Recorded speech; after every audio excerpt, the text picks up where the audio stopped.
सत्संग का समय हो गया। सब लोग सामने एक एक वचन वाणी को बड़ी सावधानी के साथ सुनो।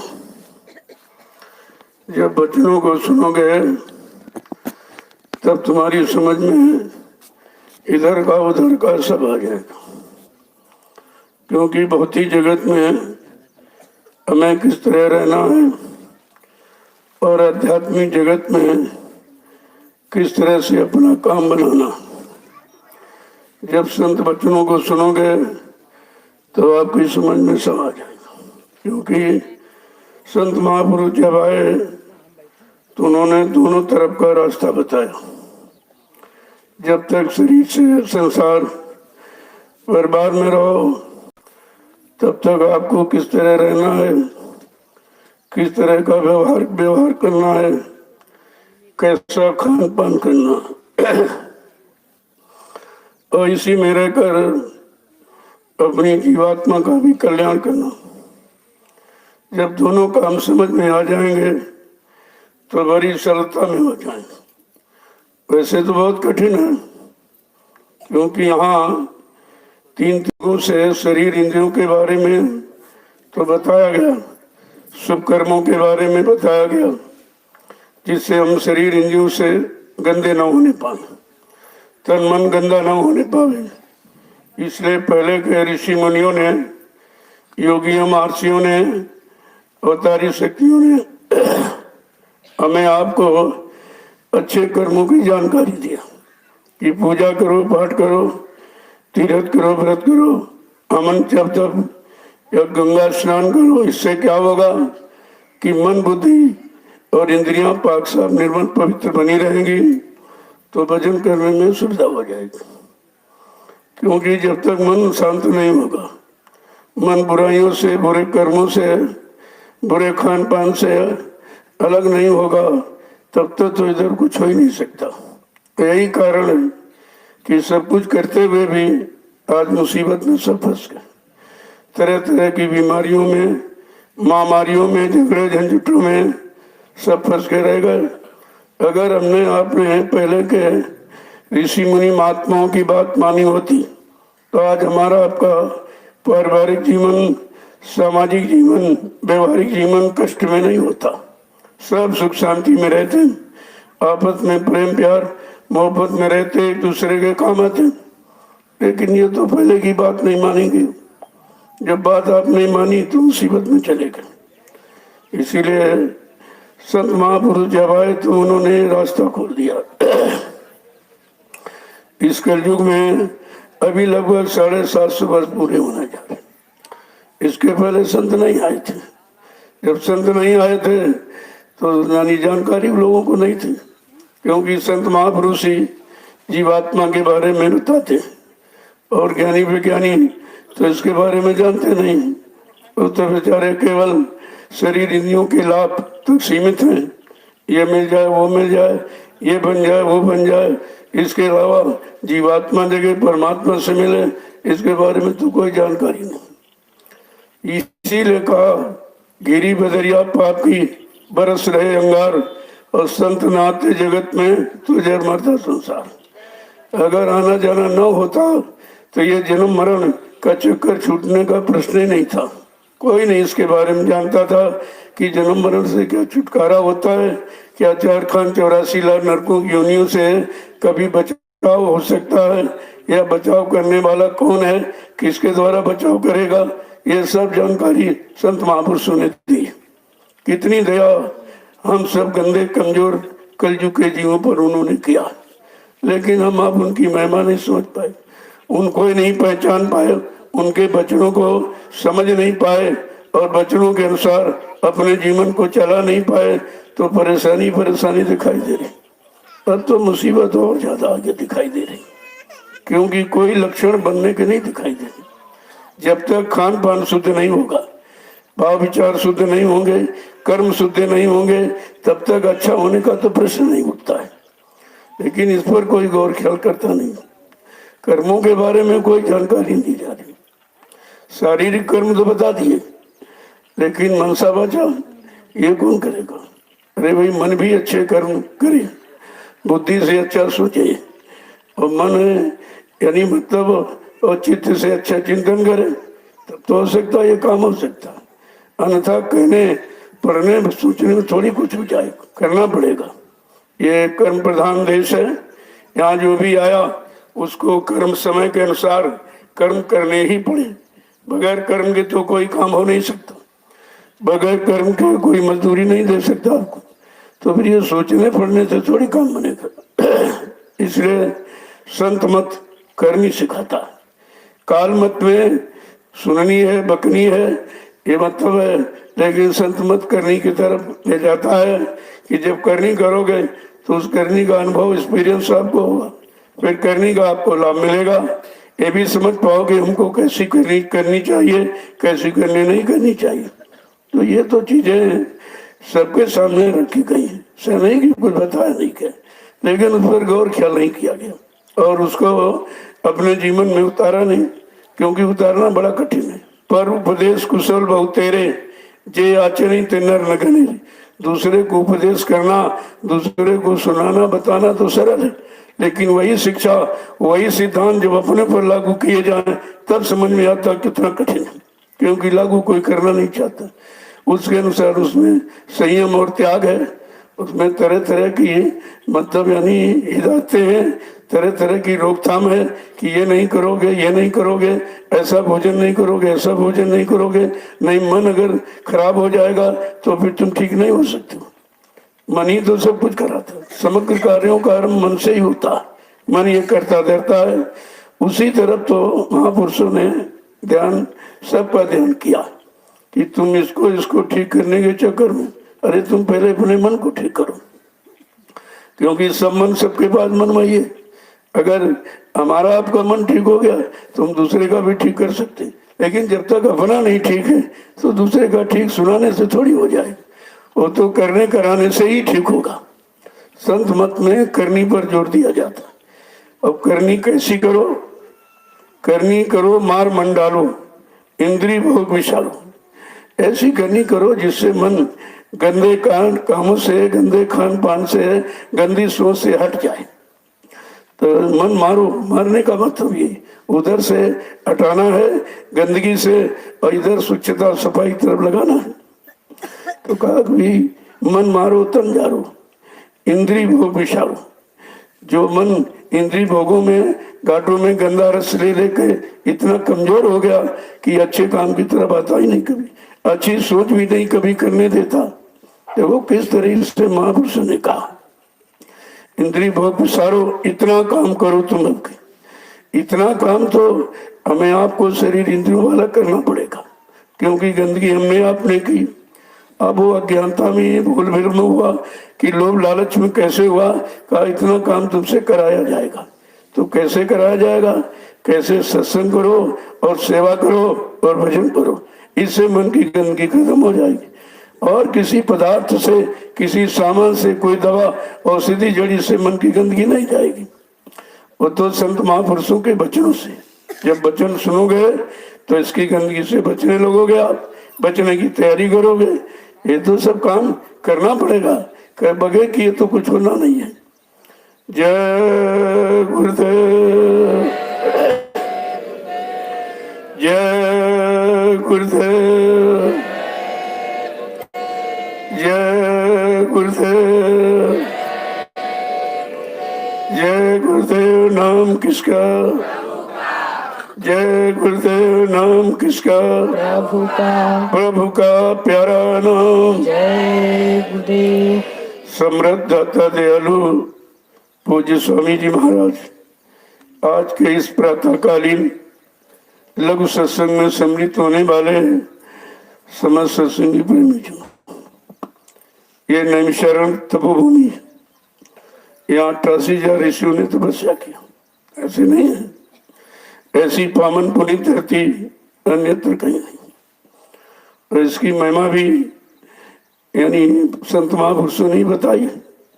रामचरितमानस का उत्तरकांड पढ़िए आप, तो तुम्हें जानकारी हो जाएगी कि ये भूमि कैसी है। लिखा तीर्थवर्त नैमिष विख्याता, अति पुनीत साधक सुखदाता। ये तीर्थों का तीर्थ है नैमिषारण्य, अत्यंत पावन पुनीत है। यहाँ पर जब कोई साधक आएगा और नाम की साधना करेंगे तो उनको सच्ची सुख शांति मिलेगी, उनके लिए लिखा है। तो अगर यही पढ़ लेते आप जो तुम्हारे घर में लिखा पड़ी तो इस धरती का लाभ लोग ले लेते, क्योंकि उसको भी नहीं पढ़ा, ना पढ़ा ना उसको समझा कि ऐसा क्यों लिखा गया है। इतनी बड़ी ये धरती है, आखिरकार नैमिषारण्य तपोभूमि के बारे में इतना उच्च कोटि का आदर्श क्यों प्रस्तुत किया गया, इसकी जानकारी लेनी चाहिए। लेकिन जानकारी जब लोगे, जब अच्छे काम करोगे, अच्छा खान पान, अच्छी बुद्धि होगी, अच्छे विचार, तभी तो आप अच्छाई को समझ पाओगे। और बुराई में लगे रहोगे तो कुछ मिलने वाला नहीं।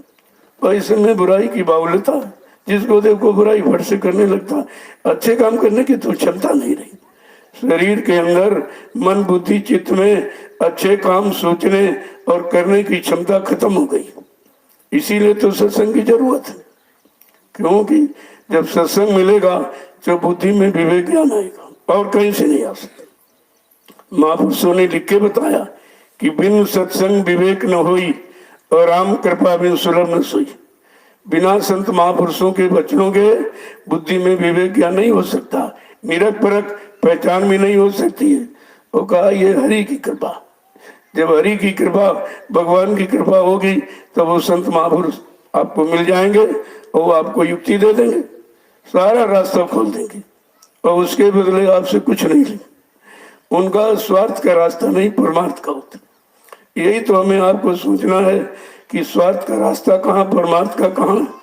अगर परमार्थ का रास्ता मिल जाए तभी हम आप परमार्थी डगर पर चल सकते हैं और परमार्थ का लाभ प्राप्त कर सकते हैं। लेकिन जब तक वो परमार्थ कराने वाले नहीं मिलेंगे तो हम परमार्थ को जानते भी नहीं, क्योंकि हमारा आपका लगाव शुरू से स्वार्थ में रहा।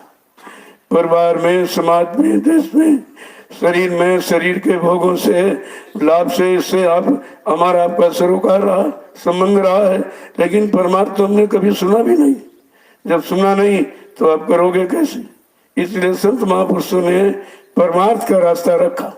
जब परमार्थी डगर पर चलोगे तो इधर का भी बन जाएगा, उधर का भी बन जाएगा, क्योंकि परमार्थ एक ऐसा रास्ता है जो दोनों तरफ सच्चाई अच्छाई की जानकारी देता है कि हमको किस तरह रहना है, किस तरह का खान पान करना है, कैसे लोगों से संपर्क करना है, किनकी बात माननी, किनकी सुननी, किनकी नहीं सुननी है।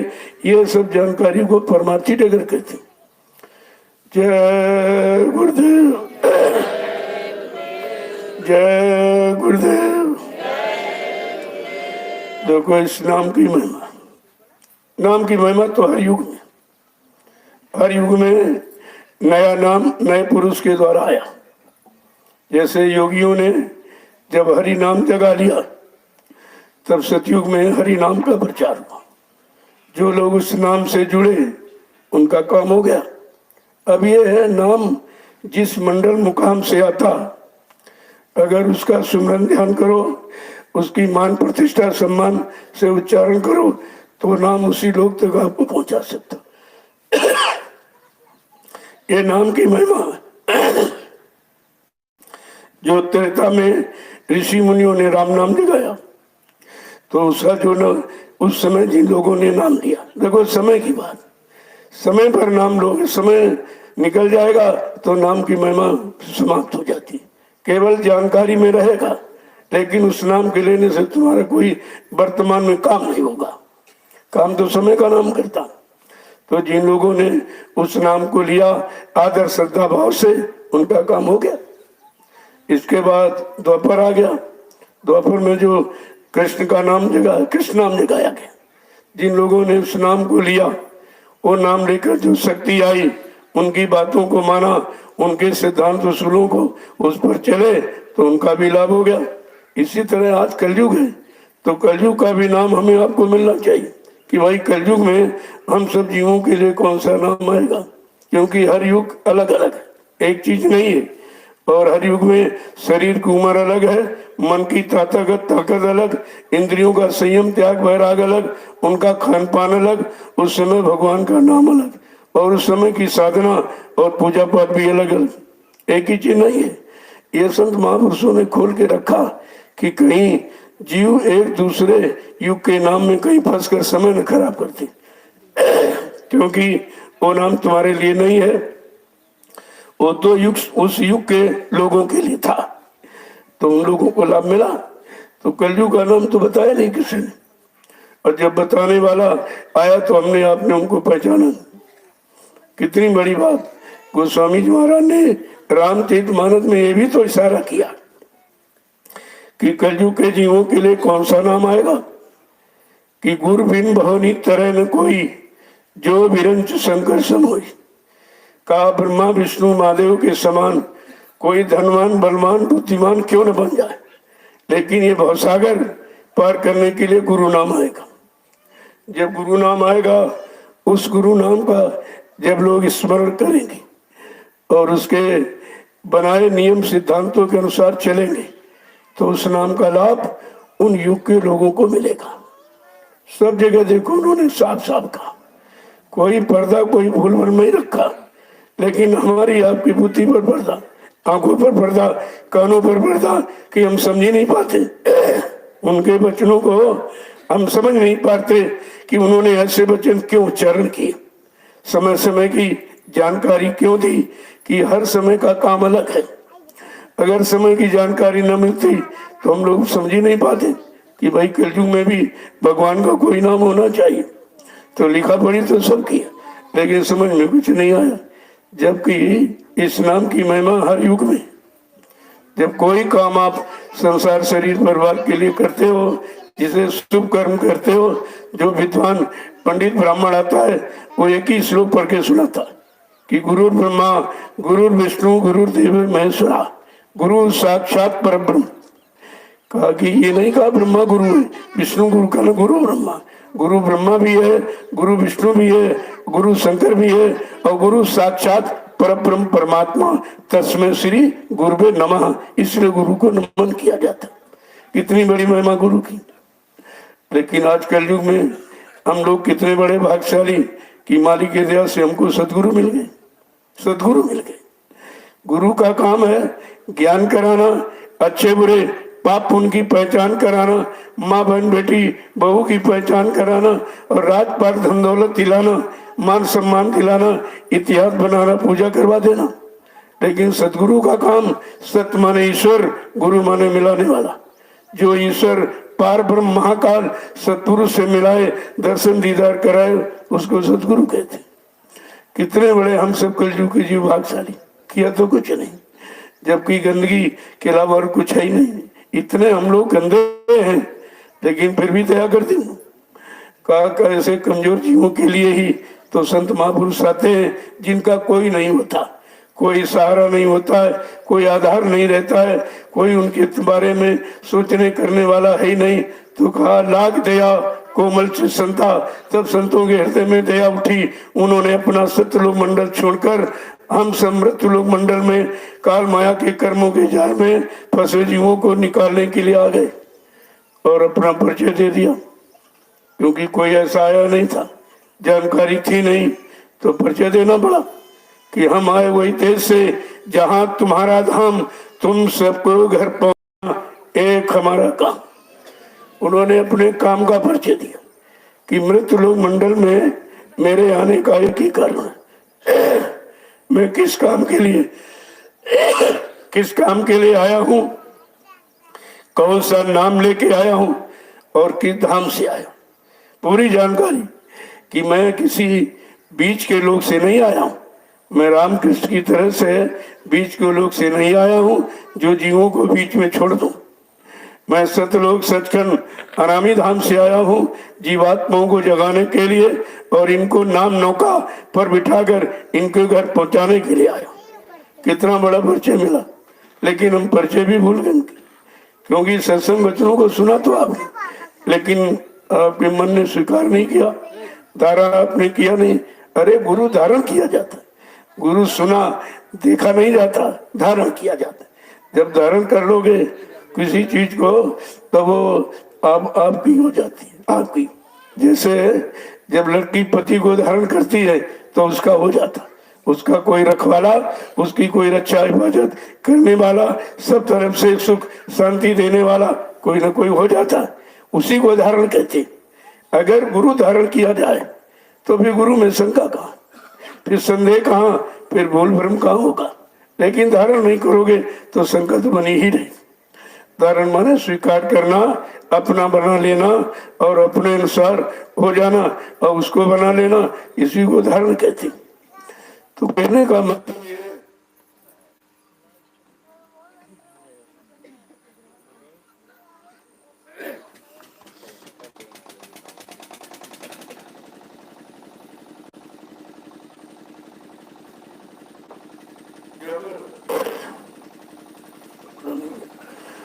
जब किसी चीज को धारण करते हो यानी ले लेते हो, अंदर से स्वीकार कर लेते, तो वो तुम्हारी हो जाती, उस पर तुम्हारा अधिकार हो जाता और उसका तुम्हारे पर अधिकार हो जाता।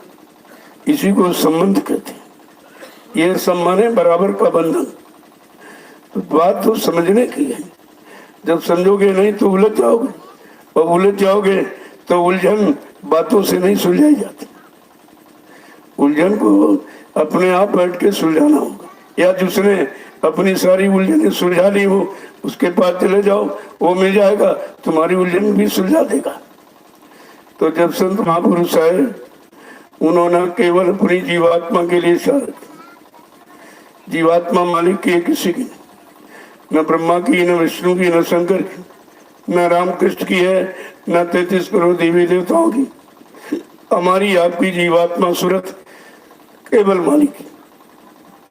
जैसे माँ बाप को अपने बच्चों को चिंता होती, पड़ोसियों को थोड़ी चिंता होती, इसी तरह से हमारा आपका सच्चा पिता, सच्चा मालिक प्रीतम, वो मालिक है।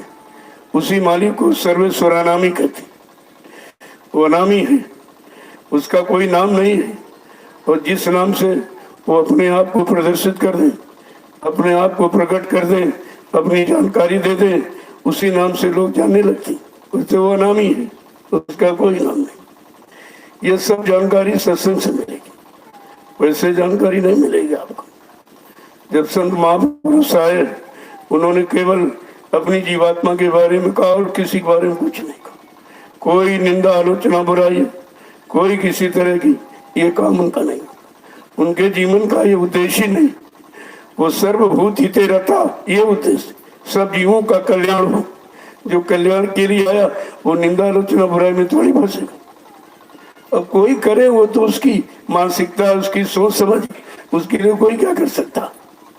लेकिन जब वचनों को सुनोगे तब आपको सही सच्ची जानकारी हो जाएगी। इसलिए संत महापुरुषों ने अपनी जीवात्मा के बारे में क्या क्या कहा है, जरा 2 वचन सुन लीजिए आप। अगर ऐसे मैं बताऊंगा तो आप कहोगे मनगढ़ंत बातें कर रहे हैं इधर उधर की। तो जो जो महापुरुषों ने कहा, अरे उनके 2 वचन सुन लीजिए तो आपकी शंका हो जाएगी, खत्म हो जाएगी। उन्होंने क्या कहा कि जोड़ो री कोई सूरती नामों से, जोड़ो री कोई सूरती नाम से, जोड़ो री कोई सूरती नामों से, जोड़ो री कोई सूरती नाम से। जब वो किससे जोड़ने आए, मिलाने आए, रात पार, धन दौलत, मान सम्मान, इससे मिलाने नहीं आए, नाम से मिलाने।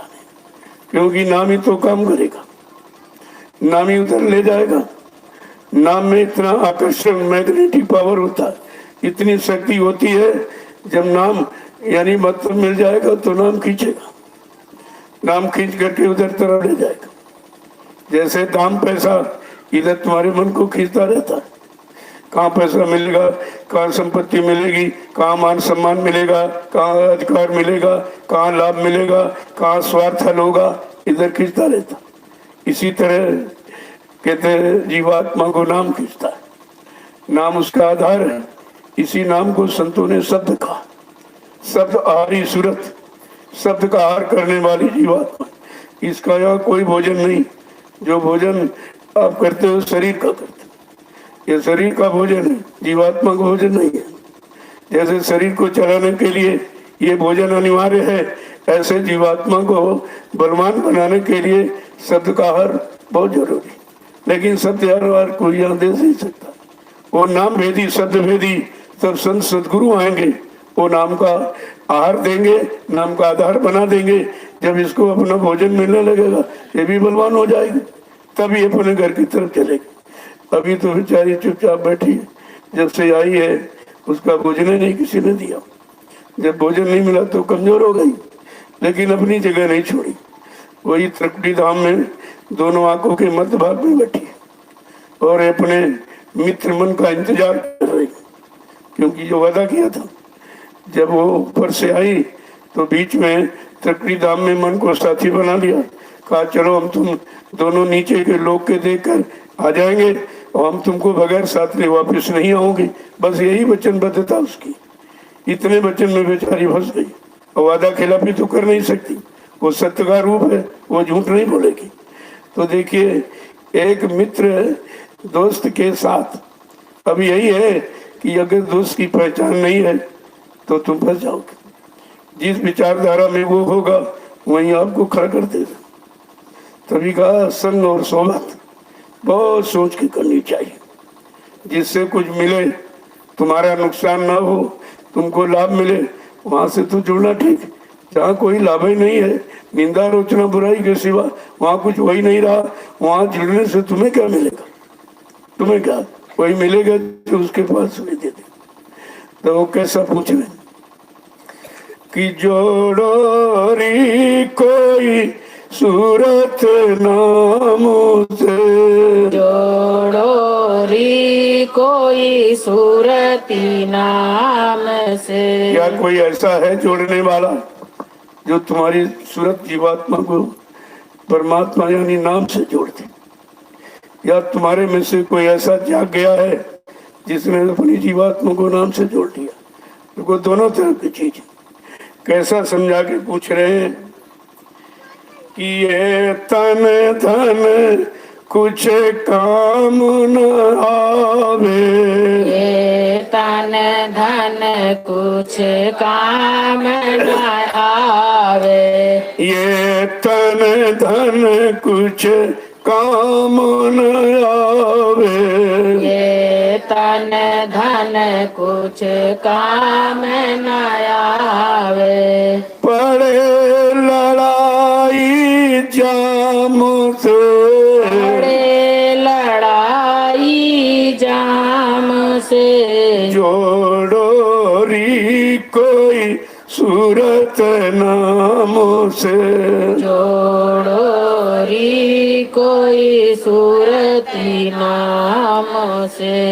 इसी शरीर में मन और जीवात्मा दोनों समझा के कह रहे हैं ये तन धन तुम्हारे काम आने वाला नहीं है, क्यों ये नाशवान है, ये समय है, इसका भी निश्चित है, समय पर छूट जाएगा, ये भी छूट जाएगा समय पर।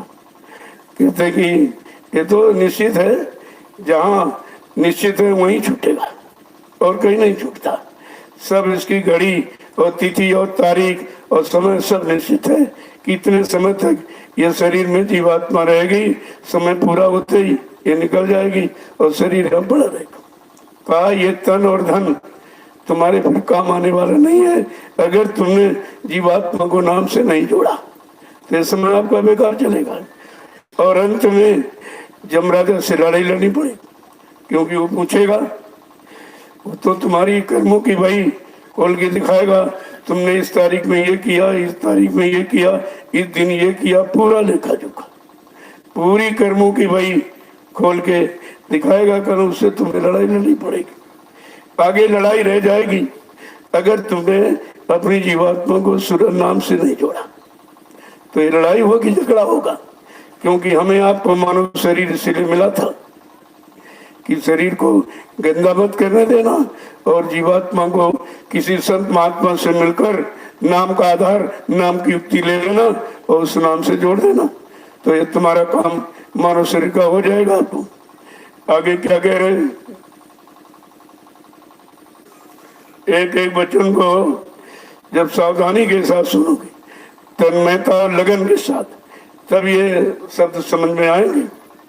आगे क्या कह रहे हैं कि अब तो समय मिला अति सुंदर, अब तो समय मिला अति सुंदर, अब तो समय मिला अति सुंदर, अब तो समय मिला अति सुंदर, अब तो समय मिला अति सुंदर, अब तो समय मिला अति सुंदर, शीतल हो बच घाम से, शीतल होवे धाम से, जोड़ो री कोई सूरत नाम से। जोड़ो री कोई सूरती नाम से। कहते कितना सुंदर अवसर ये मनुष्य मंदिर का मिला है, इससे सुंदर समय और कोई नहीं, क्योंकि और किसी शरीर में जीवात्मा को परमात्मा से मिलने का अधिकार नहीं। इसलिए मानव तन अनमोल है और इसकी कितनी बड़ी कीमत का अति सुंदर मिल गया है। अगर चाहो संत महापुरुषों के वचनों को सुनकर तो शीतलता ठंडक में चले जाओ, और ये जो काल माया ने कर्मों का जाल बनाया, ये काम करो, लोमो अहंकार की धूप और अग्नि से आप बच सकते हो।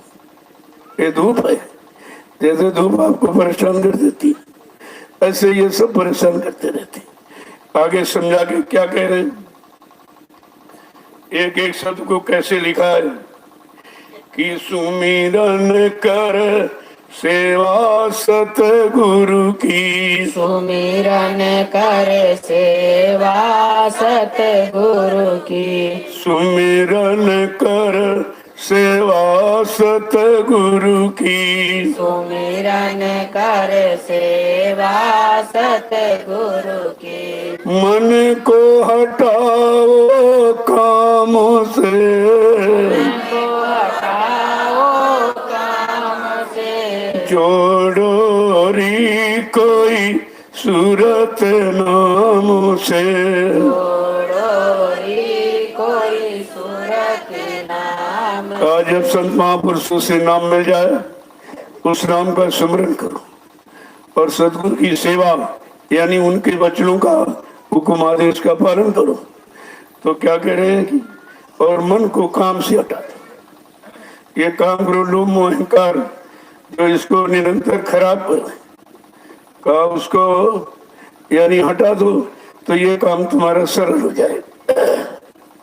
आगे क्या कह रहे हैं कि मन इंद्री कुछ बस कर राखो, इंद्री कुछ बस कर राखो, मन इंद्री कुछ बस कर राखो, इंद्री कुछ बस कर राखो। कहते जब मन इंद्रियों को बस में रखोगे तब आगे कहते पियो घूट कम नाम से, का ये जो नाम का जो सत्य का अमृत है, अमृत का एक एक घूंट जब जीवात्मा पिएगी तब ये बलवती हो जाए।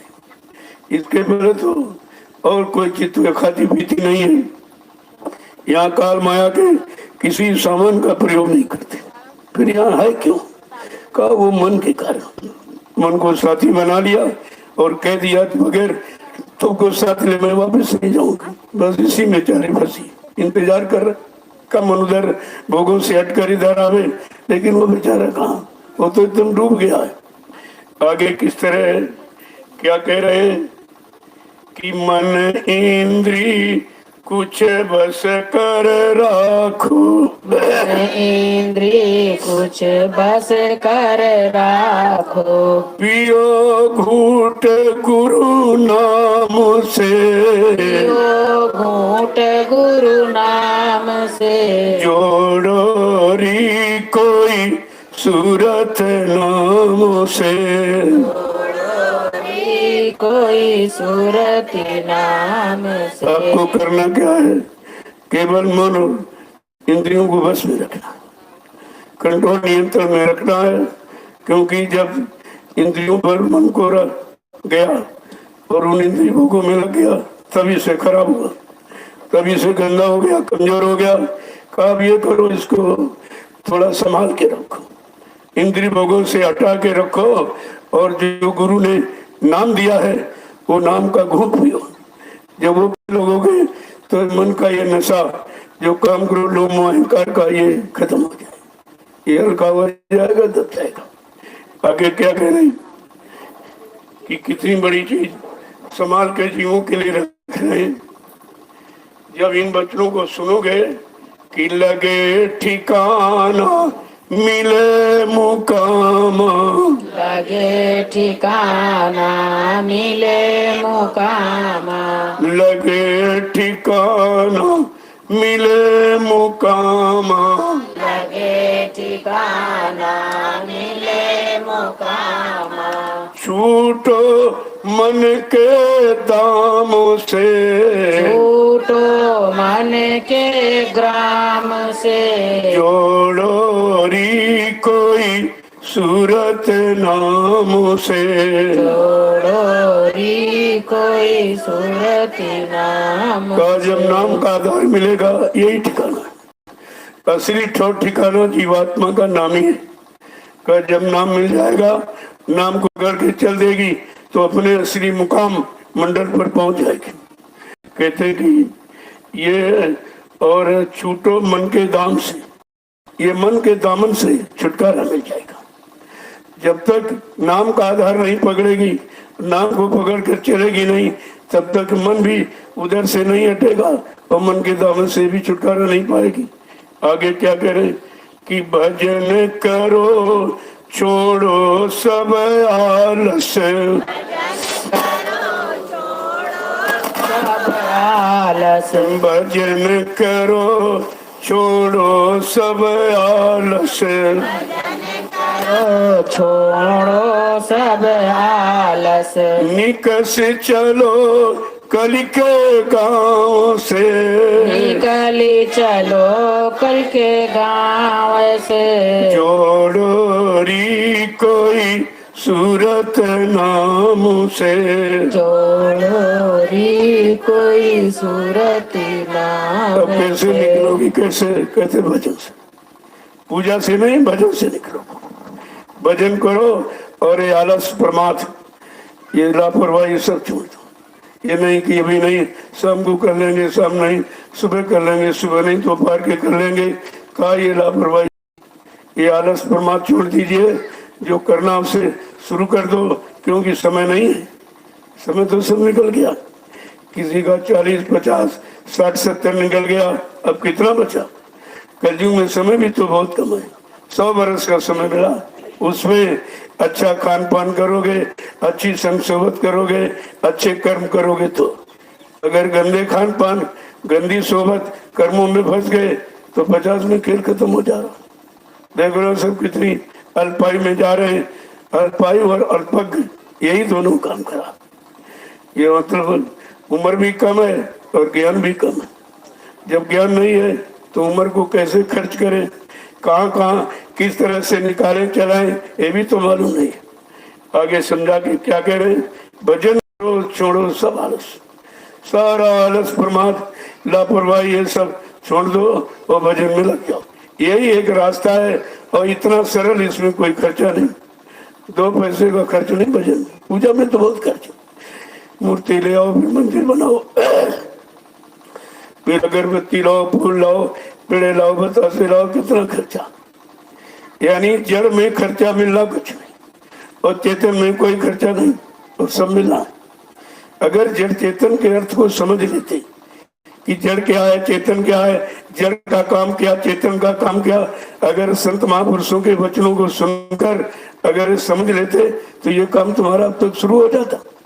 लेकिन जड़ चेतन के बारे में अब तक जानकारी आए हैं चेतन दरबार में और मांग कर रहे जड़ की, बेटा दे दो, बेटी दे दो, पति दे दो, पत्नी दे दो, व्यापार दे दो, धंधा दे दो, ये दे दो, वो दे दो। और जो चाहिए वो कोई नहीं मांग रहा, कोई नहीं मांगता। यहाँ जितने सब शाम को देखिए तो अपनी अपनी शरीर की परेशानियां सुनाते, अरे शरीर तो ये जब दुख का सागर है और दुख के सागर में जब शरीर आया तो क्या सुख पाएगा? जहाँ जो चीज है वही तो आपको मिलेगी। कहा कि इसमें तो ये दुख भी आए हैं, ये भी दया है। दुख की घड़ी चली करी मत जानो। अगर दुख आ जाए तो ये समझ लो कि मालिक अपनी तरफ खींचना चाहती, अपनी तरफ ध्यानाकर्षण करना चाहती। अगर दुख और बीमारी ये ना आवे तो कोई दरबार में आएगा नहीं, या कोई नहीं आए। तो दुख और बीमारी तुमको घसीट कर अच्छी जगह ले आई है तो अच्छी की खराब है। लेकिन ये बात समझ में क्यों नहीं आती है? जब सतगुरु दयाल के वचनों को सुनोगे। उन्होंने कहा कि जो मेरा अजीज प्यारा है, जिसको मैं बहुत चाहता हूँ, उसको 3 चीजें देता हूँ, बीमारी, गरीबी और बदनामी। कहा ये 3 तरह का साबुन लगाता हूँ, इसी से सारे कर्मों की धुलाई कर देता हूँ। जन्म जन्मांतर के पाप कर्मों की धुलाई का इसी साबुन से करता हूँ। अगर ये कोई एक चीज मिल जाए तो तुम गुरु को छोड़ दोगे? कह रहे जैसे गुरुदेव में आज बीमारे रहते, हम मतलब गरीब हो गए नहीं। और ये तुम जानते नहीं कि यही उनकी धरोहर है जो देना चाहते हैं। एक ही जन्म में जिस जीव को पार करना चाहते हैं उसको 3 चीजें देते। ये 3 चीजें जिसको मिले समझ लो से एक ही बार में निकल जाएगा। अब ये 3 कोई चाहता नहीं, यहाँ तो सब उल्टे मांगे।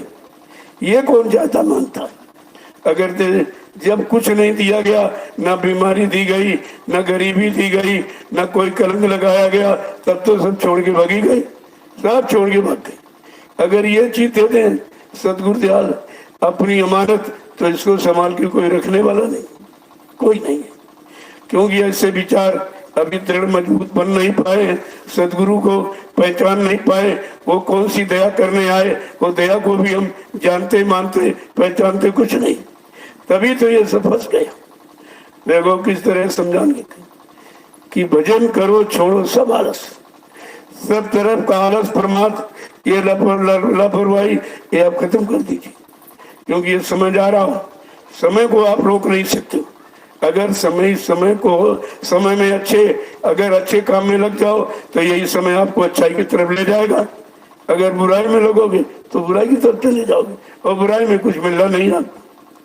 देखो किस तरह से समझा के कह रहे हैं कि भजन करो छोड़ो सब आलस और चलो कलयुग के गांव से निकल चलो। फिर इसके गांव में कभी नहीं आना, इसके देश में कभी नहीं आना है। कहा निकल चलो धीरज से, तो निकल सकते हो भजन के द्वारा, और कोई रास्ता यहाँ निकलने का नहीं है। जिन लोगों ने पहले बनाया कि पूजा पाठ तीर्थ व्रत, ये तो भी फंसाने का रास्ते थे। एक शुभ कर्म एक पाप कर्म, पाप और पुण्य दोनों कर्म तो फंसाने वाले। यही कर्मों का जाल उसने बनाया कि जब पाप पुण्य का जाल बनेगा, कभी तुम अनुभव के लिए कभी पाप करोगे कभी पुण्य करोगे, कभी शुभ किया कभी अशुभ किया। उसी पाप पुण्य की कर्मों की बेड़ी में हम आप खुद फंसे, हमें आपको फंसा नहीं किसी ने। अब जब जानकारी देने आए कि ये दोनों बेड़ियां तुम्हारे लिए हानिकारक है, फंसाने के लिए बनाई, इन दोनों बेड़ियों से अलग हो जाओ। पाप पुण्य जब दो नासे वो हमरे पूर्वासी, जो पाप उन दोनों का परित्याग कर देगा वो कहना मेरे धाम आएगा। और यहाँ तुम पाप छोड़ को तो पुण्य में फंसे पड़े हो, क्योंकि पुण्य के बारे में बताया नहीं गया। अच्छा बताया, लेकिन संत महापुरुषों ने कहा अरे पाप तो पाप है, लेकिन पुण्य पाप का बाप है, उसे तुम कभी नहीं छोड़ पाओगे। अगर संत महापुरुष न आते तो भेद भी नहीं मालूम नहीं होता, कर्मों की जानकारी भी नहीं होती। किस कर्म से हम क्या कहाँ पहुंचेंगे, कौन सी गति या दुर्गति या सदगति होगी, तो कुछ मालूम तो नहीं है।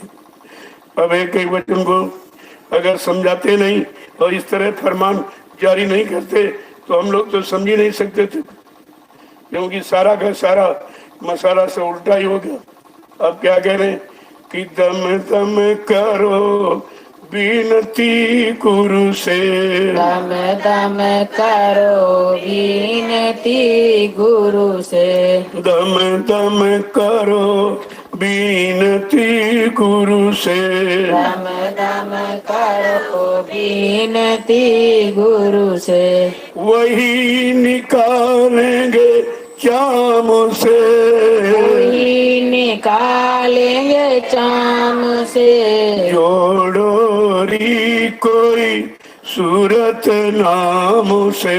जोड़ो री कोई सूरत नाम अब से। कहते ये काम तुम्हारा करेगा कौन?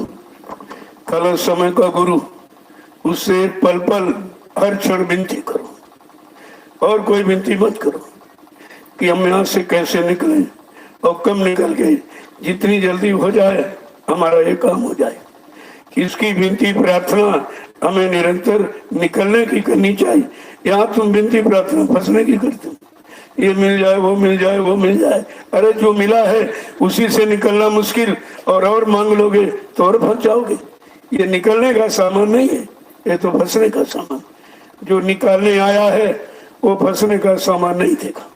हाँ, इतना तो हमसे आपसे कहा गया कि तुमको भूखा सोने नहीं देंगे, नंगा रहने नहीं देंगे, तुम्हारा सामाजिक पारिवारिक कोई काम रुकेगा नहीं।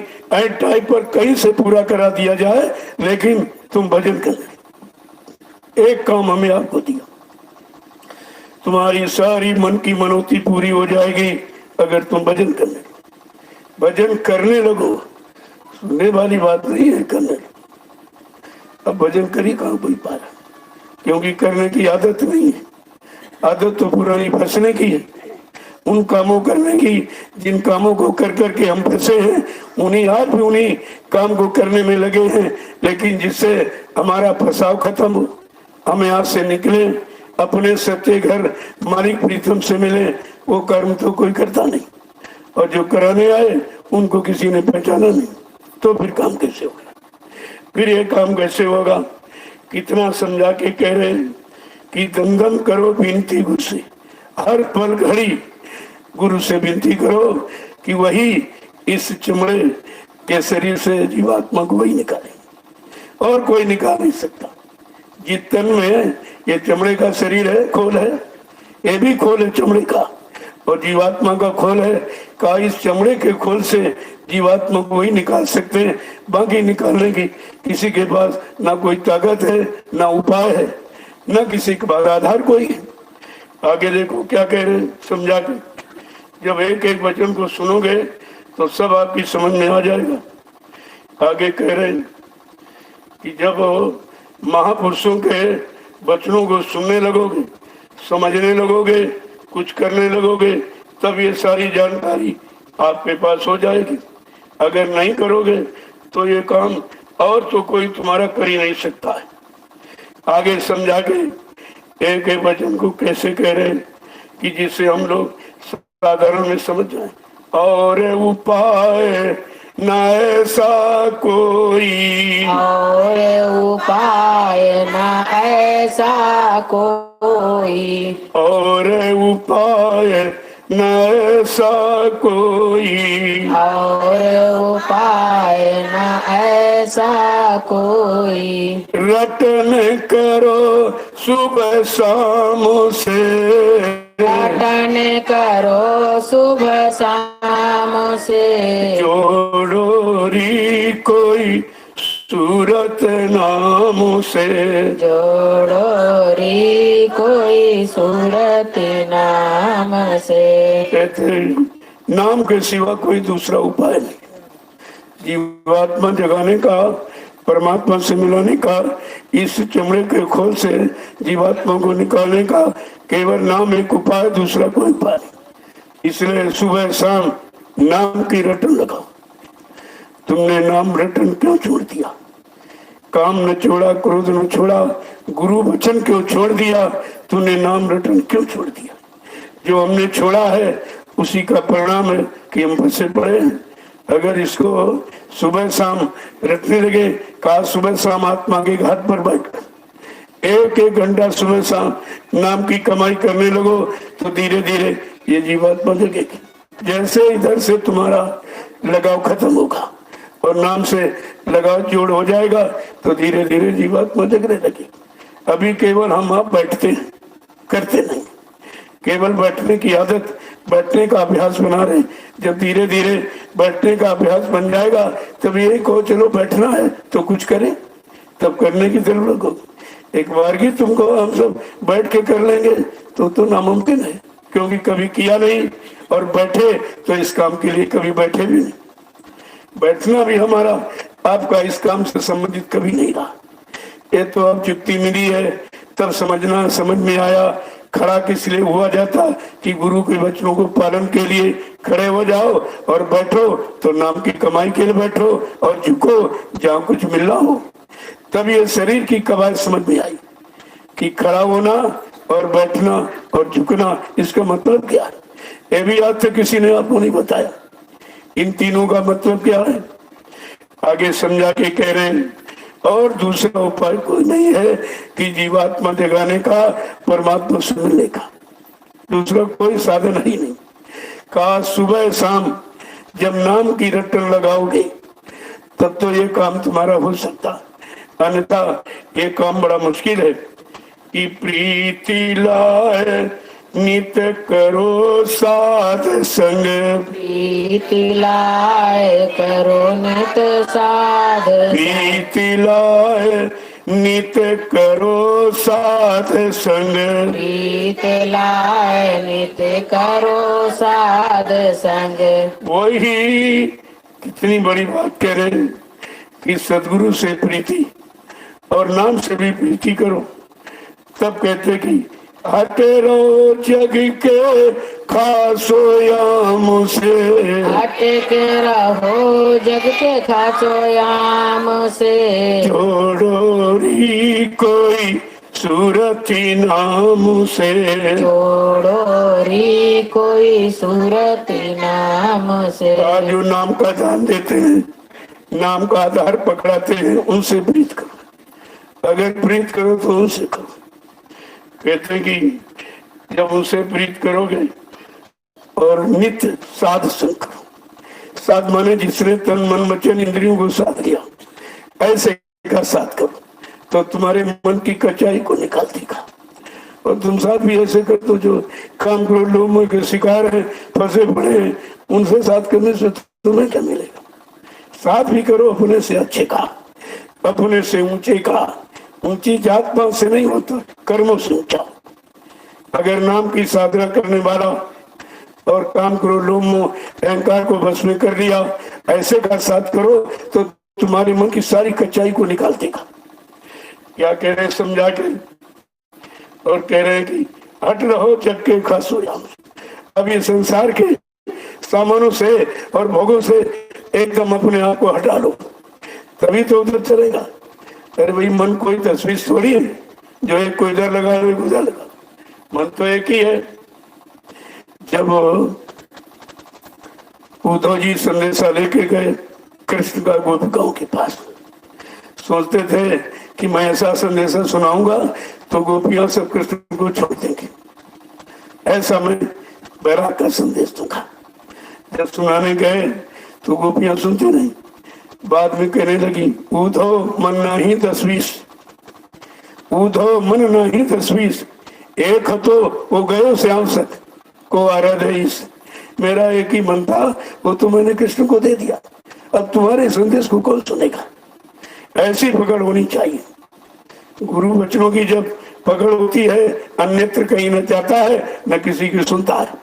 अगर दूसरे संसारी की सुन रहे हो तो इसका मतलब अभी आप गुरु वचनों को नहीं पकड़े हो, गुरु आशिक नहीं हो आप। जिसने कभी माला उठाई नहीं, सुमरन किया नहीं, सत्संग वचन सुना नहीं, अरे वो तो संसारी ही है, उसको सत्संगी आप क्यों मानते हो, और सत्संगी मान के धोखा हो जाएगा। ऐसे लोग संगत को भी धोखा देते, लेकिन वो अपने आप को धोखे में रखते। तुम संगत को क्या धोखा, संगत तुम्हारी है नहीं, संगत गुरु की है। तो गुरु की संगत को कौन धोखा देगा, या गुरु को धोखा कौन दे सकता। वो अपने आप को धोखा दे रहा और धोखे में रखेगा हमेशा के लिए, और मानव जीवन व्यर्थ में चला जाएगा। कितना भारी नुकसान कर रहा, रहकर भी काम नहीं बना पाया। चलो कुछ तो बेचारों का संस्कार नहीं बना, अभी तक आ ही नहीं पाए, सत्संग वचन सुन नहीं पाए, सदगुरु का दर्शन उनको मिला नहीं, नाम भी उनको नहीं मिला, तो उनका तो मतलब अभी कुछ है ही नहीं। उन पर इतना दोष नहीं है जिनको सब कुछ मिला और सुनाया गया और रखा गया और सब तरह से उनकी व्यवस्था की गई, और उन्होंने अगर ऐसा कोई कदम उठाया, इससे बड़ा अपराध कोई नहीं। ये सबसे बड़ा अपराध है। गुरु से कपट और संगत से चोरी और की वो निर्धन की वो कोड़ी। गुरु से कपट कर रहा और संगत के धन की चोरी कर रहा तो कहा वो तो सजा पाने का अधिकारी है। इसलिए कह रहे हैं कि प्रीत करो सतगुरु चरणों से। अगर प्रेम करना सच्चा सतगुरु से प्रेम करो।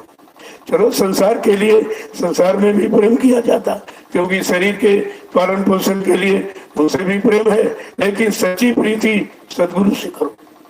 वो तुम्हारे सच्चे हैं और तुम्हारे सच्चे रास्ते पर चलाने वाले और सतलोक सचखंड पहुंचाने वाले, उनसे प्रीत करो, उनके वचनों से प्रीत करो। वो वचन पकड़ो। अब तुम संसारी वचन पकड़ते, संसारियों की सुनते, उन्हीं की बात लगे रहे हो, तुम्हारे वैसे ही भाव विचार है। अध्यात्म की समझ में तो कुछ आता नहीं और अध्यात्म रह के शिकायत करते। इनको क्या पता, इनको मालूम ही क्या अध्यात्म क्या है। अध्यात्म तर्क का विषय नहीं है, अध्यात्म अनुभव का विषय है। जब अनुभव करोगे तब अथवा समय आएगा और अनुभव करने के बिना किया नहीं जा सकता। जब करनी करोगे तब अनुभव। तभी कहा अनुभव ज्ञान की जननी है।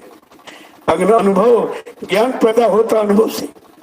इतनी बड़ी बात महापुरुषों ने कही है, लेकिन जब बच्चों समझ में आवे तो आगे क्या कह रहे कि सतगुरु स्वामी कहे समझाई। सतगुरु स्वामी कहत बुझाई। सतगुरु स्वामी कहे समझाई। सतगुरु स्वामी कहे समझाई। लगो जाए सतनाम से। लगो जाए सतनाम से। जोड़ोरी कोई सूरत नाम से। जोड़ोरी कोई सूरत नाम से। इसलिए सतगुरु स्वामी बार बार गुहार लगा रहे, पुकार लगा रहे, क्योंकि इतना समय किसी ने दिया नहीं। हम सब जीवों को जगाने के लिए इतना समय किसी ने दिया जितना बाबा जी गुरुदेव महाराज ने दिया, और हमने आपने उनको अपना गुरु भी बनाया। लेकिन हम पहचान नहीं पाए कि गुरु किस काम के लिए आए और कौन सा काम करके जाएंगे। बस इसी शंका संदेह भूल में सब फंस गए बेचारे। जब समझ नहीं पाए, जान पाई और पहचान नहीं पाए तो तुम काम कैसे करोगे या कैसे उनसे करवाओगे काम। जिस पर विश्वास होता है उसी से काम की जिम्मेदारी सौंपी जाती है। तो देखिए कहते हैं सतगुरु स्वामी कहे समझाए, बार बार समझा के कह रहे लगो जाए सतनाम से। उस नाम से जब लगोगे तब सत्य देश मुकाम मंडल पहुंच जाओगे। और किसी नाम जो पिछले आए उनको अगर पकड़ लिया तो वो तो वहां के है नहीं, वो नाम वहां के नहीं, वो बीच के लोगों के नाम। बीच की शक्तियां बीच के लोग से आई थी यहाँ संसार की व्यवस्था ठीक करने की। जीवात्मा जगाने परमात्मा से मिलाने के लिए नहीं आई, जीवों के पाप कर्म को माफी कराने के लिए नहीं आई, ये काम के लिए नहीं। और जब तक ये काम नहीं होगा तब तक यहाँ से कोई निकल नहीं सकता, क्योंकि इतना कर्मों का अंबार पहाड़ जैसा हमारे आप पर चढ़ा हुआ है। जब पहाड़ जैसा कर्मों का अंबार चढ़ा हुआ, जब तक वो कर्म नहीं हटेंगे, नहीं मिटेंगे, नहीं कोई अदायगी कराने वाला नहीं मिलेगा, तब तक तो जीवात्मा यहाँ से जा नहीं सकती। ये कर्मों के जाल नहीं तो फांस के रखा, यही उसकी फंसाने की व्यवस्था है।